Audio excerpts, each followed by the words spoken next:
feeling stressed, do you have trouble sleeping, craving sugar and gaining weight? Some may diagnose this cluster of symptoms as adrenal fatigue, but is it a real condition? This is an unbiased, sales-free look at the facts. Adrenal fatigue refers to a cluster of common symptoms one might experience when under long-term mental or emotional stress. The concept was introduced in 1998 by chiropractor and naturopath James Wilson. Since then, it has become very popular among alternative health practitioners. The adrenal glands, small organs above the kidneys that produce certain hormones, help to manage stress, but they are said to grow tired or fatigued when overworked for a long period of time. As a result, they produce inadequate amounts of hormones that influence stress, such as cortisol. At least, that's the theory. In the medical community, adrenal fatigue is not recognized at all, so there's clearly a divide here between alternative medicine and conventional medicine. Now, to answer the question, is it real, we first need to look at the symptoms and how it gets diagnosed. These are several symptoms listed on James Wilson's adrenalfatigue.org website. So things like always tired, feeling stressed, struggling to keep up with daily tasks, strong cravings for sugar and salt. Now immediately it's clear how broad and unspecific symptoms are. No doubt they're real, but they easily overlap with other known medical issues.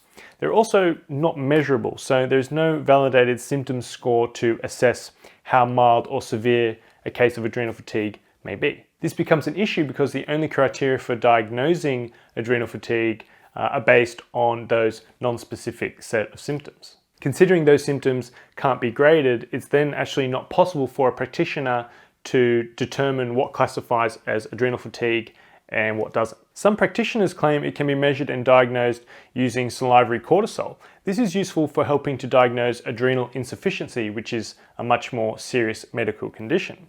But researchers note salivary cortisol is not necessarily representative of blood cortisol.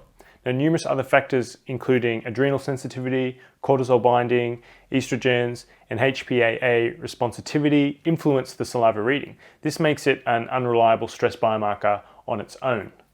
Additionally, treatment endpoints are as non-specific as the diagnosis. In other words, without measurements, there is no way to confirm when a patient's adrenals are corrected or cured. If this were the case for other common medical conditions like type 2 diabetes or high blood pressure, the doctor or practitioner would never know when to increase, decrease, or stop the medication. You can probably tell that based on these facts, I'm a bit skeptical now. But what really doesn't sit right for me is the thriving adrenal fatigue supplement marketplace that has emerged. Supplements and associated natural remedies for this condition are more common than ever. Even the creator of adrenal fatigue, James Wilson, sells his own line of supplements online. Keep in mind, adrenal fatigue is broad and unmeasurable. So given the non-specific nature of it, there's not really a way to develop a supplement to specifically treat it, nor is there a way to test if that supplement is even effective. Many of the supplements are actually hormone supplements, which can do much more harm than good if they aren't required. For example, a dangerous condition called adrenal crisis is not uncommon in those who are receiving inappropriate adrenal hormone treatment. Now, despite all this, many have said that adrenal fatigue treatment has restored their health. They've lost weight, they have more energy, and they just feel great. And while this is fantastic to hear, it's not actually surprising. The typical treatment protocol for adrenal fatigue includes eating more fruits and vegetables, cutting out sugar-laden and starchy junk food, exercising more, improving sleep quality, and taking measures to reduce stress. Now, these recommendations address the fundamental aspects of good health, also known as the pillars of health. So anyone who improves one or more of these diet and lifestyle aspects will feel better to some degree.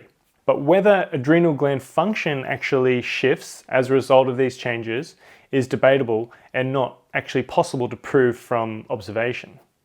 It's frustrating if you constantly feel unwell and you have a doctor that seems unwilling or unable to find out what the real problem is. I understand that because the symptoms are very real, but I'm skeptical that adrenal fatigue, if it exists, is actually what's responsible. Additionally, if the real problem is more sinister than stressed adrenals, then accepting adrenal fatigue as the root cause of your symptoms would only prolong the time it takes to discover what's really going on. In the end, the only thing that's really clear is that taking measures to improve your diet consistently and reducing the stress in your life is fundamental for good health, whether adrenal fatigue exists or not. Thanks for watching. If you found this video informative, please give it a thumbs up, and you can also leave a comment below. And if you haven't already, I would love if you would click the red button below the video and subscribe to the Diet vs. Disease YouTube channel.